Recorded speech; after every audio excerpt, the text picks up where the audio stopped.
What a week for basketball. The 2023 FIBA World Cup just wrapped Sunday in Manila, Philippines, and I think it's the most hyped up World Cup by far. I don't know why, but it just feels that way. It feels like it's not just the Filipinos, because we're the host country, one of the host countries. It's not just the Filipinos getting hyped up for it. It's like the entire world was actually engaged with what's happening in FIBA. So, I mean, if you log in online, social media, check your Instagram accounts, and you'll see and if you follow basketball, you'll see a lot of posts about like who got eliminated, who got past the second round or whatever. I think it's because of the stars, international stars, the rise. So great, great ending. That was a great ending, and um, so which leads us to the first discussion of this episode. Episode 8. I think this is episode 8. Um, what were our reactions for the medal games? Because um, Canada and the USA, they played for the bronze medal, and Serbia and Germany, they played for gold and silver. Okay, so a quick analysis. Okay, Miguel, you watched the entire, well, not the entire game of U.S. versus Canada, but what were your thoughts during the game? I thought that it was actually quite exciting to watch, but my thoughts weren't really focused on the game itself, but more so on the fact that USA and Canada were playing for bronze, and prior to the medal games, people had them playing for gold and silver. Yeah, yeah, So that was, to me, that was part of what made it fun, was that these two teams that were considered to be likely considered to be the teams who were going to be playing for silver and gold were suddenly just playing for bronze. And I didn't, I didn't really favor one team heavily over the other until, I don't know, until maybe the second half, and I settled on, maybe I thought I wanted Canada to win. Um, and yeah, so I had fun watching that. I did miss out on the whole third quarter though. I had to stop watching and do something. I wasn't very focused on the game. I By the time the game started, I had been awake for like 13, 14 hours straight. So I couldn't really focus on what was happening. So, yeah. but He I couldn't still had fun function. I watching was it. talking to him. I was talking to him, and he was like answering differently. No, just kidding. But yeah, Yeah, to your that's point. yeah. That was really what I felt was like. It's fun that we're watching the teams that were considered to be playing for gold and silver actually battle it out for bronze. That was it. Yeah, it was great. Some of the takeaways were we'll get into it later on, and but I just wanted to double down on like the intensity and the differences of like the play styles, of the Canadian team and the USA team. The Americans were focused mainly on spacing the floor, and Canada made use of its bigs, so that helped them secure bronze last night. So Juan, what about you? Canada versus USA. Uh, what was your initial reaction when you found out they were like going to play against each other for bronze? Well, it was shocking that they didn't play for the gold medal match since they were the two favorites to win the tournament. But credit to Germany as well as Serbia for doing a great job. You know, with their defense and finishing. Uh, for the USA and Canada to be a third place game and it in a crazy game. It became a crazy game with Michael Bridges hitting that ridiculous. You can consider it a 4 point play, right? It's a Yeah, crazy play. to force it into overtime. And I'm gonna admit, I just watched the fourth quarter, latter parts of the fourth quarter and overtime because I was somewhere. But looking at the box score, uh, probably there was no defense played. I'm just assuming that, but if the box score is that high, you know, and with mostly NBA players on both teams, defense wasn't a big part. So it's mostly offensive driven, especially if Dylan Brooks scores 39, right? I can't hate Dylan Yeah, for yeah. for scoring 39, because he was really playing well in the entire tournament. Overall, in overtime, Steve Kerr uh, went small ball, which is weird considering it's they're not in the NBA, and Yeah. they were just too small in overtime, and Canada pulled it out. Well deserved, and it gives the United States something to think about for the 2024 Paris Olympics. I think they value that more than the World Cup, but with the way uh, other teams are playing, it's not gonna be a sure thing anyway, because the talent is not there for the world yet in terms of an overall roster, but the physicality, they are not afraid of the Americans anymore, right? It Yeah, of showed, course. Yeah, it yeah. showed, It's obvious. right? It's obvious they're not afraid of them, and if the USA is sending someone like LeBron, an old KD, an old Steph, the Americans, the other teams would just be more physical with them. Though I think having Steph would have an advantage. So, but that's another topic. But overall, the third place game was, you could call it classic, because that Michael Bridges play, probably one of the craziest plays of the year, Indeed. NBA and FIBA. Indeed. So, Indeed. Yeah. So just going back right, to that bronze medal game, I guess it's a bit disappointing that we didn't get to see them play for gold and silver. But at least, I was talking to Miguel a few days back. I was like, at least we'll still get a match between the two countries. That's what everybody wants. But it's a different intensity because I I think if they were like going for silver and gold, I think USA would have performed better. Or I don't know, maybe they didn't want bronze. It's I think it's just gold or no medal at all for them. That's just my opinion, my analysis on how they were how they performed last night, how they played. And Miguel, you brought this up last night about Coach Greg Popovich being vindicated. So I want you to go into detail about it. What do you mean by that? It was just so I'm a huge Greg Popovich fan, right? Like I enjoy his play style, I enjoy his coaching style rather. I enjoy the moments that the media has with him and all that. But there was a lot of talk about, oh, Greg Popovich can't lead the gold to USA to gold and all that with the previous international Tokyo competition that the Olympics. USA Yeah. joined, yeah. And Greg Popovich was sort of being unfairly judged, I feel, for that roster. And they were like, oh, we need a new coach and all this and all that. But you know what? Guess what?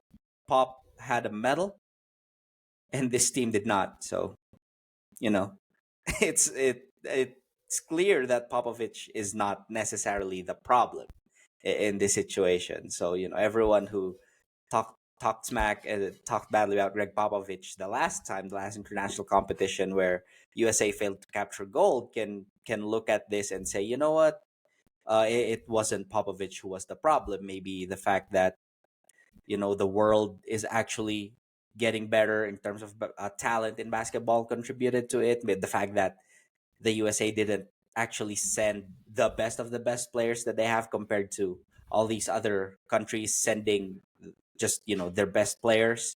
who can play. So there's a lot to think about with this, with USA not actually capturing a single medal this time. Yeah. Um, which is the analysis that you gave, in comparison to Steve Kerr and Greg Popovich. Um, I think Popovich has more experience interacting with international players as a coach. If you look at his career with the San Antonio Spurs, he's had international players, of course, Tony Parker, Manu Ginobili, and then the role players Boris Diaw, Marco Bellinelli. I could go on forever and look at Steve Kerr. It's not as diverse as compared to Greg Popovich. It might look like it's a reach on my end, but I think that's something that stands out the most. That his experience interacting with these international players, how they play. I think that played a lot in him coaching USA back in 2021 compared to Steve Kerr coaching this year. The USA for this year. Mm-hmm. Mm-hmm. Um, so let's go Wait, deep wait. into. I need to defend Kerr Okay, go as a ahead. Warriors Oh fan, yes, right? Oh, we got the it's the golden Golden boy. State Go Warriors ahead. being So, represented.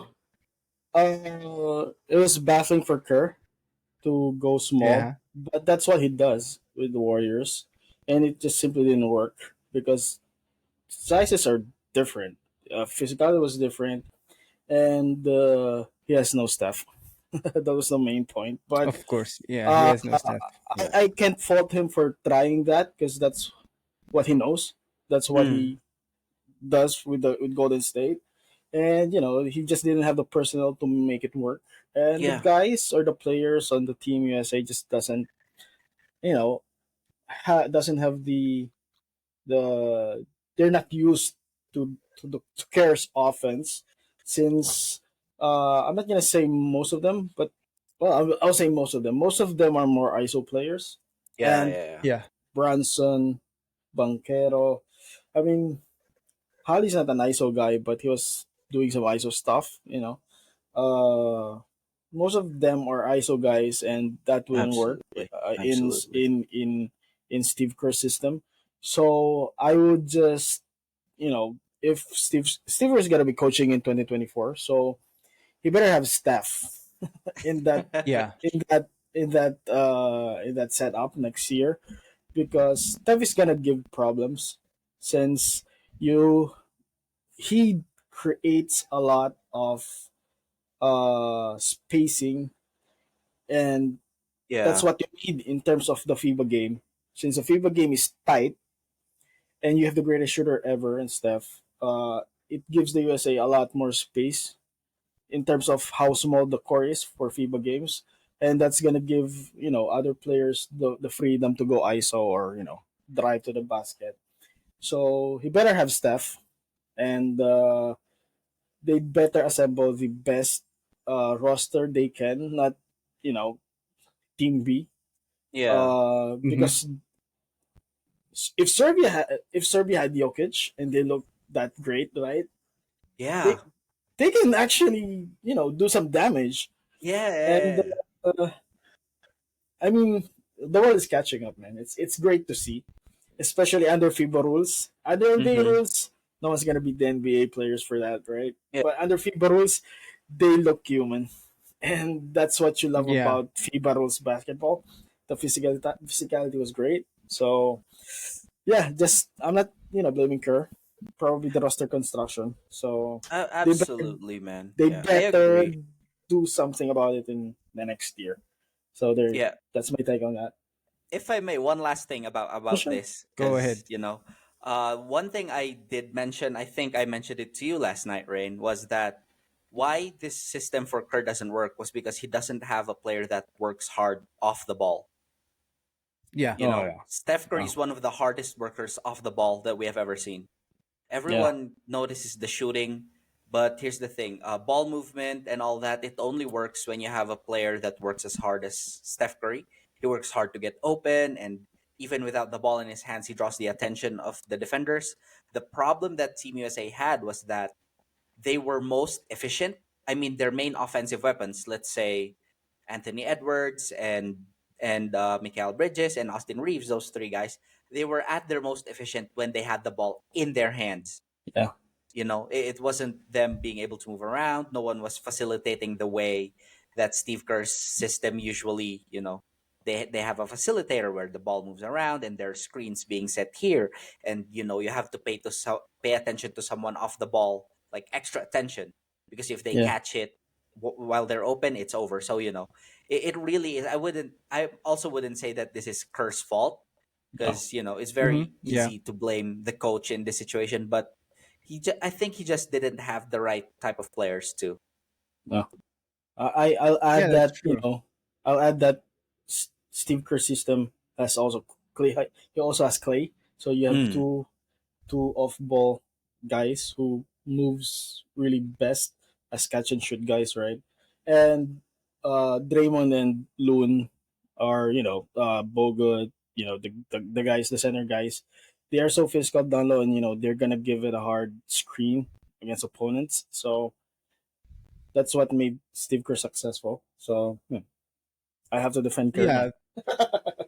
I mean, both your points are obviously valid, and I think this is a wake up call for Team USA, for the Stars especially, that if they want to prove that they are quote unquote World world champs. champions, um, they have to show up. They can't just send the C team, the D team, and expect the medals to come flying in. It's the world has, of course, we've time and time again we've established that the world has caught up, except maybe the Philippines. Um, but uh, That it's is it's kind of something that true. That is it is true. It is true. We're still the Liga Barangay type of basketball. That's what we have. Um, but yeah, the changes have to be done for next year's Paris Olympics.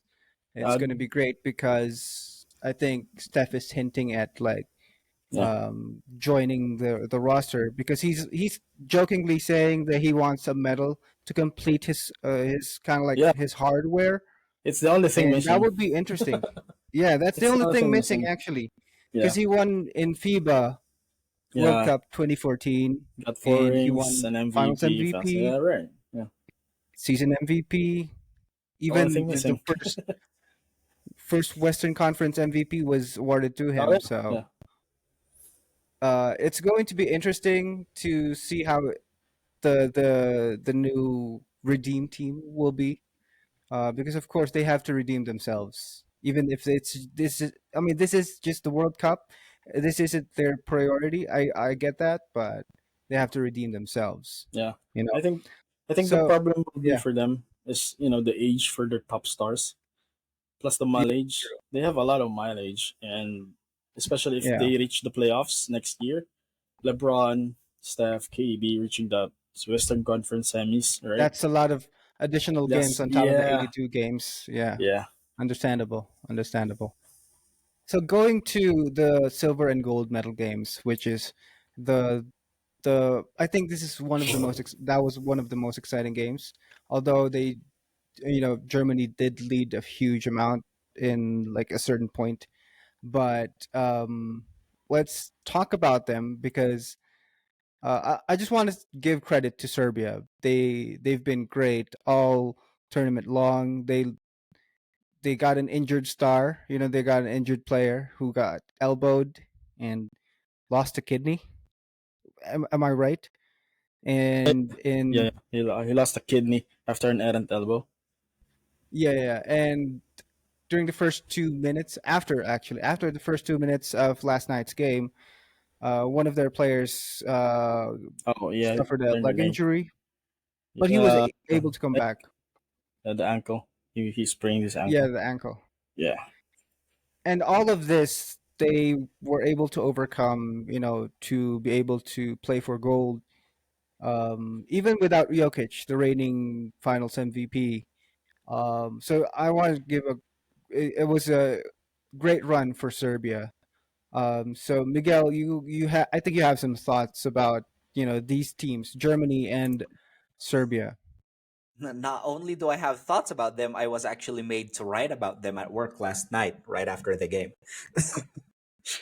But yeah, when it on, I'll speak for Serbia. I think Serbia was in there right up until the final moments. Right? Yeah, Germany did have a big lead, but there were some key errors I felt on Serbia's end that really uh spelled the end for the gold medal game. One thing was that they failed to capitalize on the turnovers that they forced. Right, the game was very physical. It was very defense oriented.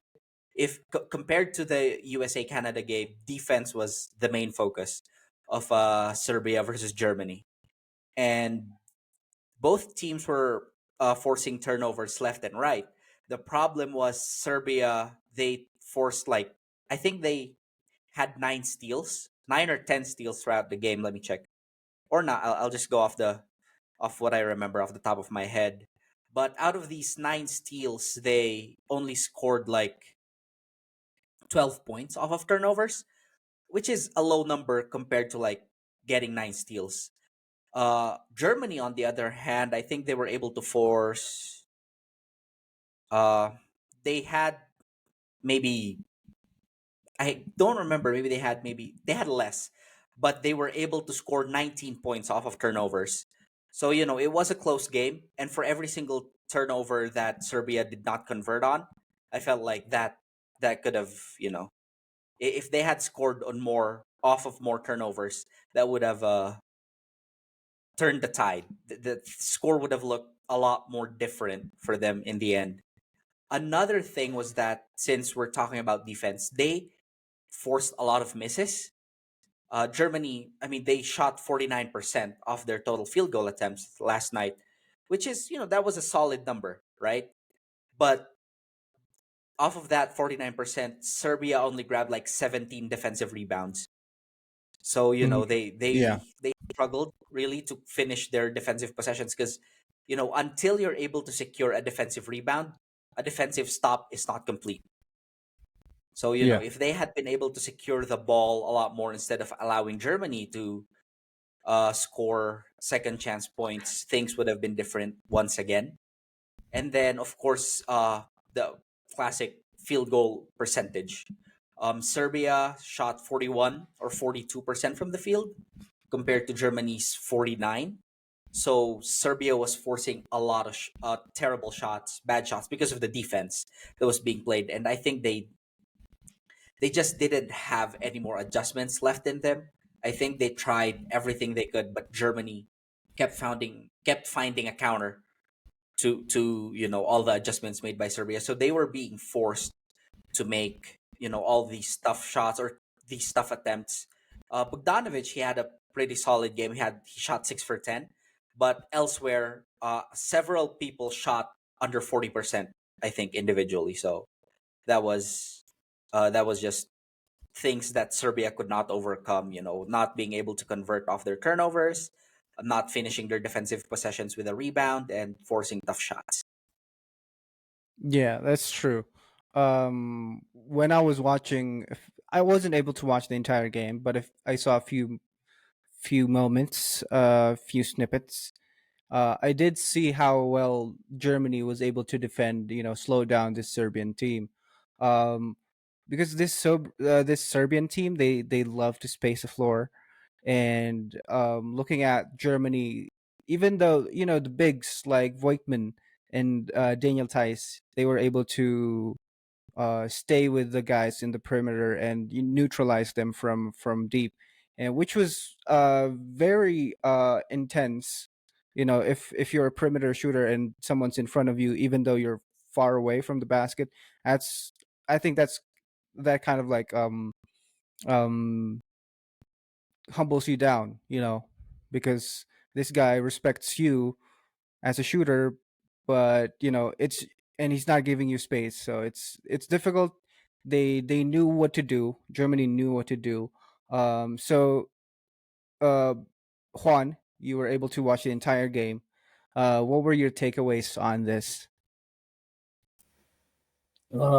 The game probably is one of the best of the tournament. Both uh, Yeah, teams deserve to be in the gold medal game. Excuse me. The first two quarters was just absolute physical basketball. That was so fresh to watch, so entertaining to watch, even though it's a low scoring game. Uh, Serbia was much more physical in the first two quarters. Germany was, getting, Serbian guards was attacking the basket without problem. I think it's a great game when I think Serbia's biggest lead was five and Germany was two in the first half. So we're in it for a treat uh, last night, yeah, and the main difference I think was in the third quarter. Germany made a lot of great adjustments. Uh, Isaac Bonga was a huge part of that run because he clamped down on everyone. He was all over the place. And Germany just turned their defense into another gear, which I think put Serbia in a tough position offensively because they were doing these drop passes in the paint and it's not working. And they did that almost the entire third quarter. It was so frustrating to watch, if you're a Serbian fan. But Germany would just locked on in the third quarter, and in the fourth quarter, I think the refs favored. I think this is just an observation. The refs started favoring Germany after a really weird flop by Abramovich in the Danish Schroeder three-point yeah, shot. He flopped there. He fouled Schroeder. Then Schroeder kind of hit him in the shoulder, and he just he started grabbing his face, and just he acted like he was shot. And the referees like literally watch it on replay. And after that, oh man, they weren't getting a lot of calls after that, since you gave them the benefit of the doubt that you're flopping or not getting hit. They're just selling this contact. So they were not getting a lot of foul calls towards the end of the game. And I think that was a factor as well. But giving credit to Germany, the German coach Herbert, I think his name, trashed yeah, Philippine beer, right? But he made the adjustments so good in the third quarter. It just carried on in the fourth, and Voigtman played the game of his life. He was hitting threes. He was so good in the defensive end, especially in the third and fourth quarters. Franz Wagner or Wagner, if you're FIBA guys use Franz Wagner was when Dennis Schroeder doesn't feel like, or he knows that Franz can make plays as well. So Franz did a lot of stuff. He deserved the Finals MVP as well, and it's also great to see Dennis Schroeder getting his flowers after being torched for turning down 80 million from the Lakers. yeah, It, yeah, it was great to see Dennis get that final nail on the coffin with a layup, I think, with around a minute remaining to give them a 4 point lead, and then he iced the game with I think several free throws. So it's great to have someone who's clutch, and then Schroeder's clutch. He especially in the U.S. game, he hit that he put the moves on Austin Reeves and hit the yeah, jump shot, and if you have guys like that, someone like Schroeder who can give the ball in a close game and just finish. You have Franz Wagner who can you can give the ball as well and make things happen. And when you have the perfect balance of defense and someone like Bonga doing the dirty work, right? It's a successful campaign for them, and it's one of the reasons. There are those several players I mentioned and their roles. It's the reason they're undefeated. They were 8-0 in the whole tournament, and uh, they got some scare against Australia and Latvia, and they made adjustments after those games. So very great performance from Germany, and a little bit disappointing for Serbia in terms of how they didn't adjust in the third quarter. They did make adjustments to fourth, but it was too late. And Yeah. I think they came back from a 11 or I think 13 point lead. So and they were missing. I forgot they were missing a lot of gimme layups. I think they had like 4 or 5 of gimme layups that they just missed, and I think two of those were end one opportunities, and it was basically layup and it wasn't falling in. So Yeah, yeah. yeah, so I think it's a combination of all of those things. But Germany deserved the win. Uh, it would have been a much different game if it was Jokic in there, because the offense would have been much more different. But gotta give credit to Germany, gotta give credit to Serbia, and I think the Olympics next year is gonna be much more interesting, especially if all the great players are gonna be playing, like Giannis for Greece, right? Luka for Slovenia, all those things. Olympics is gonna be much more entertaining next year as well. So overall, Which great, yeah, great FIBA which tournament. leads Yeah. me which leads me to this question, a quick one for you guys. Do you think next year, with Jokic on board for Serbia, do you Oh, think they'll win gold? Juan, what's your take? they win gold. I mean, they can. They can. They have the right personnel to do it. Mm, yeah, Since Jokic is virtually unstoppable. It was shown last year that he was so tough to cover, and they have the opportunity to do it. And uh, if he's surrounded by shooters, it's really hard to beat them. And if they have a chance at gold, yeah, I'm not gonna say they're gonna win the gold, but they do have a chance, like a legitimate chance of winning the gold, especially if the US don't bring half of how they used to do it, right? And yeah, yeah, yeah. yeah, What about you, Miguel? With Jokic on the With team? Jokic on Serbia's team, absolutely, I agree that they have a very concrete chance of securing gold. It's too soon to say that. Oh yeah, for sure these guys are going to be are going to be this and that. Remember, it's not just Jokic who's missing from from the NBA. We have guys who for other teams, not just Serbia. We have other players who aren't playing for their respective countries. So a lot of these teams, of course, will focus more on the Olympics. I agree that the Olympics is a more of a priority. We have a lot more guys. I mean, think about the fact that Jamal Murray isn't playing, Wiggins isn't playing for Canada, and those guys. So Canada also, if those guys jump in, the fact that they did what they did, and we saw that SGA and Dylan Brooks adjust really well to international competition. There's no telling what Canada's ceiling is as well.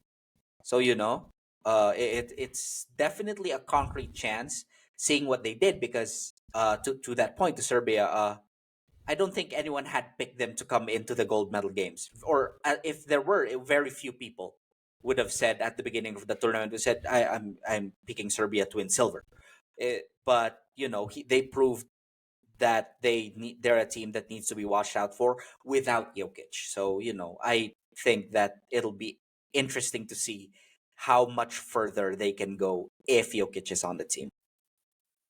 That's great. That's okay. Okay, good points actually. So with FIBA wrapping up, wrapped up actually. They wrapped up last night. Um, let's. This is your suggestion, Miguel. Let's choose three best moments or favorite moments of ours throughout the tournament. So Miguel, you go first, and then we'll go with Juan, and then I'll go next. I'll go last. Wow. Okay, three best moments. Okay, one of them I wouldn't really say it's the best, but I'll leave that out for last maybe. For me, number one, as a fan of Gilas Pilipinas, people might expect me to say Jordan Clarkson's Jordan Clarkson's that Th- barrage Three of point three barrage. pointers he hit against China. Yeah. But no, for me, it's the rise of Edu, because the Ah, Ooh. Philippines now has yeah, someone, that's a good choice. right? You look at this guy and you're like, this is a guy who could play for Gilas Pilipinas and actually help However, improve. however, Yeah, however, yeah. dear Filipinos, please do not overhype him like Kai Soto. Proceed, Miguel. Proceed. But yeah, there's Edu. That's number one for me because that was great.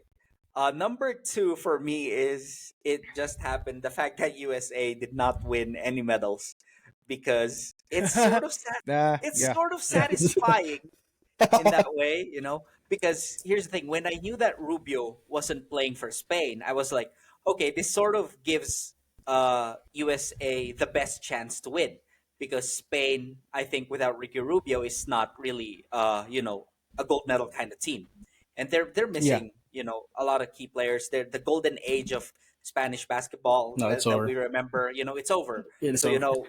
it's over definitely, man. So when Rubio was announced to when he announced that he was stepping back from basketball to focus on his mental health, that was, of course, support Ricky Rubio, and I hope he feels better, and whatever Yeah. it is that he's going through mentally, I hope he recovers from it. And I absolutely understand having to step back from doing the things he loves, which is basketball, to focus on his own mental health. But when he announced that, I felt like, oh, Team USA is probably, going to steamroll the competition. It's what I thought initially. Yeah. Nope. So Nope. yeah, no, it was so. And then now, looking back, seeing them as a team who I think the way that the perspective that I have is like Team USA being considered as the best in the world. Like, the individual players are the best in the world. They're the most athletic, most talented, and all this and all that. But seeing them go down to fourth, it feels like they are the biggest losers of the competition.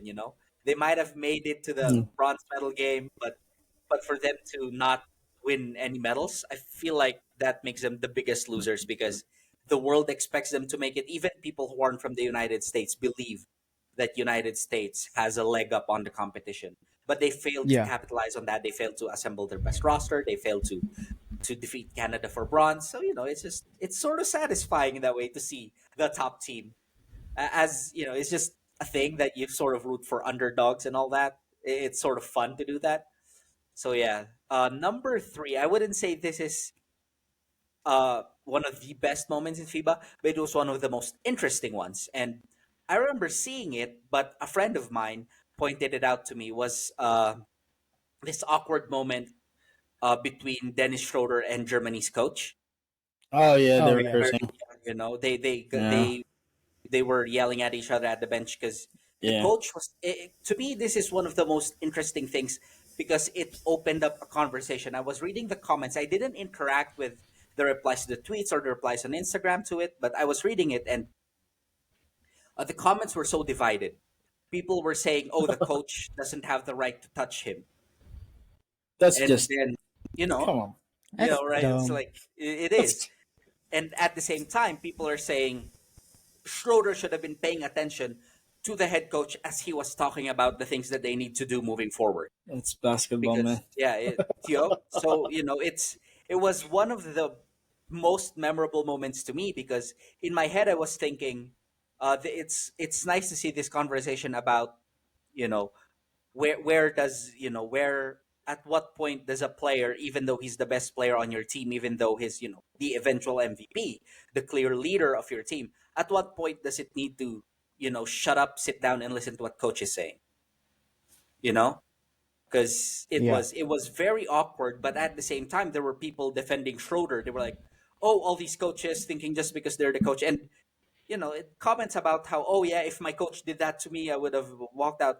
But here's the thing: you're playing for that guy, and he's talking to the rest of the team, talking about adjustments, talking about what you need to do moving forward. Because that game, it wasn't clear that Germany was going to win that game, right? The score was, I don't remember, but I knew for a fact that it wasn't like a sure win on their end. That's why they were having a heated moment at the bench.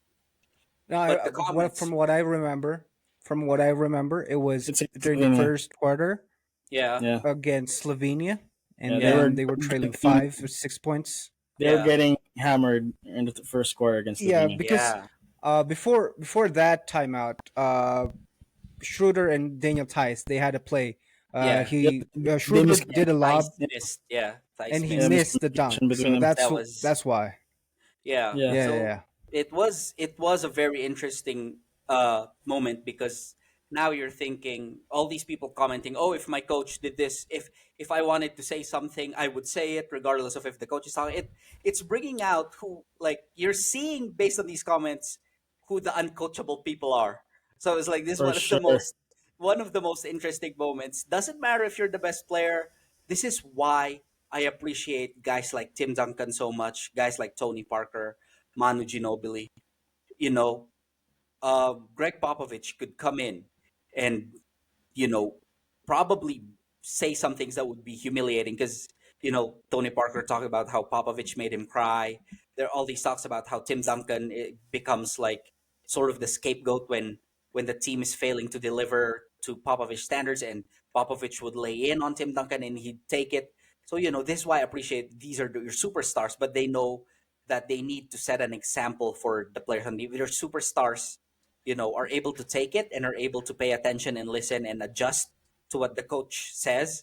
Your coach who is helping you, who wants nothing but for you to win the game, and also, not wants nothing but the best for you. The rest of the team won't be able to follow. So it was a very awkward but interesting moment that, I just like watching the interactions about it on Instagram and on Twitter. The comments about it were crazy. yeah, It yeah, was it was an overreaction for everyone, I think, because yeah. they won So that game Juan, Yeah. they did. and they Okay, so Juan, demolished what about Slovenia you? after Three. that. Yeah, okay. About the three, I'm just gonna comment on that. I mean, that was they needed that intensity from Schroeder, and that woke them up. And I think that's what why they won against Slovenia. Everyone got fired up after that, and they just demolished Slovenia after that. And it's part of the game that's always gonna be criticized in terms of a coach can never yell at your player or a player can never yell at coach.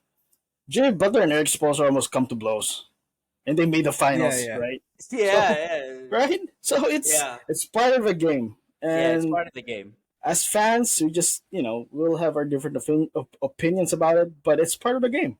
It's fun to watch. Absolutely, I mean, absolutely. as long as it don't come to blows, that's fine, Yeah.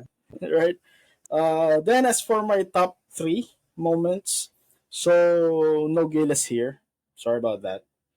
Uh, Probably my number one would be shout out to South Sudan and Japan for qualifying for the Olympics. They didn't qualify for the knockout rounds, but they did their countries proud. And South Sudan looked really great. And considering they haven't been a country for a long time and they qualified for the Olympics, it's great to see. And showing the world that there are a lot of unearthed talents in Africa. And I forgot his name. There's a 16-year-old kid, South Sudanese player. He's gonna be joining the NBA probably in 2 years, 3 years. He's a great prospect, but it shows that there are a lot more talented players in Africa, and they are gonna come to the United States, and they're gonna make an impact on international basketball. And as for Japan, they won 3 games. I think they won 3 games, and they're the best Asian country to perform. And it was great to see since what do you call this? They didn't have Rue Chimura, and they just relied on their team offense to get 3 wins. I think against Finland. Who else did they beat? I think they beat uh, Cape Verde. I think they beat that as Cape well. Verde. Yeah, I guess. Yeah, yeah. I think they beat them as well. So they have 3 wins, I think, in total, and well deserved. Well deserved. Played much better than the Philippines and other Asian countries. Yeah, Second moment is I think that I hate to say this redemption for Dylan freaking Brooks, man. Like Nice. Okay. he redeemed himself in the, you know, after costing the Grizzlies a probably a series against the Lakers. He was a big factor for Canada, and he was one of the star of the tournaments. And I hate saying that. And he was so good defensively, and he caught fire, especially in the last few games of the tournament. So that's a great moment in terms of basketball perspective. And a shout out to Rondae Hollis Jefferson. Hopefully, he earned us another shot at the NBA after what he did for Jordan. And Yeah. yeah, uh, let's hope that it's an opportunity for him to at least play another season in the NBA. So that's a great moment for what he did in those few games. And third one is Germany winning the World Cup, unexpected. Well, unexpected but well deserved. Uh, they had a lot of drama coming into the tournament between Schroeder and Maxi Kleba, right? So they were not seeing eye to eye and stuff like that. But they made it work. And considering how their football team is performing right now, it's a great way to celebrate the sport of basketball in Germany. And it's just gonna raise the sports profile, not just in Germany but probably in Europe. You know, Yeah. and that's great for basketball since football is the number one sport there. It's just gonna increase more interest in it, and the more interest in it, the better for us fans because we're gonna see great players, great brand of basketball, not just Americans but from other places. So yeah, that's the top three moments for me, or at least uh, best things that happened at the World Cup. Yeah. Yeah. So for me, okay, for you guys kind of went with more of a Sears vibes with your picks, Sorry. and nothing against those, okay, nothing against your picks, but I'll stick to kind of like a lighthearted vibes to it. Can I, My first can I, favorite can I moment can I guess was one of your moments to make it interesting? what? Can I guess one of your favorite moments to make it interesting? One. Go ahead. Go ahead. I think one of your favorite moments was Chotre stepping down as head coach. Well, I Oh my mean, god. that's not it, but Oh that would be a man. great choice. that would be a I great. That would be a great choice. Um, no, that's not my choice. All right, all right. Um, for my first favorite choice was during the semifinals when Andreas Obst of Germany did a pump fake in the corner, and Tyrese Halliburton just went Oh sliding on the yeah, court, and he knocked down Ah, that three. Like yeah. I was, I was I going insane when I saw that. It was like this forgot about that guy one. is in. This He this was guy is sliding. crazy. He was sliding. Yeah, I mean, amazing moment. Also, one of my number two. My number two. You're gonna love this. My number two is when Anthony Edwards said, "Austin, you're him." That's my favorite moment. Number two. I always say it all the time, and I don't know why. Because Ant, captured the Filipino accent down to the detail, the but very minute detail. He captured it, and he was like, Austin, you're him! Austin! Congrats, sir. Thank you. Congrats. Well, Austin! did he just imitate how we speak English? And he did. He did very well. He did very well. And my third choice, my third favorite moment was okay. You guys didn't have any Gilas in your. I mean, you had one, I Miguel. You had had your. Edu. Yeah, You, I had Edu. you had Edu. For my third favorite moment was um when Renzo Bando blocked Richie of the Italian team when he went up. Mm, Oh, that was. I think that captures how athletic this guy is. Given the dunks, how high he soars, but he blocked a 6'7" guy who's like, uh, and he's big as well. Like not just tall, he's big. Yeah, it's a tank. So that was that was amazing. For me, those are my three favorite moments. That Abando All block, right. yeah, led to the Warriors' interest in him. Uh, oh to all of you man. Filipinos, go to all of you Filipinos. Hyping him up. You're setting him for failure again, Yeah, just like that how you're doing with Kai. So whatever you're doing, if you're hyping Renzo Bando up, great, show him support, but don't just go like, oh, he's NBA ready. I mean, he's raw the worst talent. He's got Warriors raw rumors I've talent. ever heard. That was like, what the fuck, man? I saw that and I was like, dude, he's a raw talent, and he's got a lot to develop. So stop, building this hype around him, please. You're gonna destroy his career, and Can I and can we I we don't want that. can I share something I read from Inquirer? Go I ahead. think from their golf writer, since most of the coaches, NBA coaches, and Grant Hill was playing golf on their spare time. It's golf.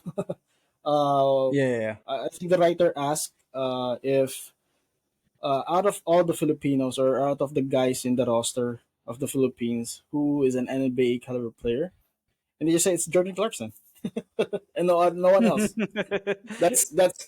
That's how frank they are, and that's the reality of it. So don't expect these rumors to be true.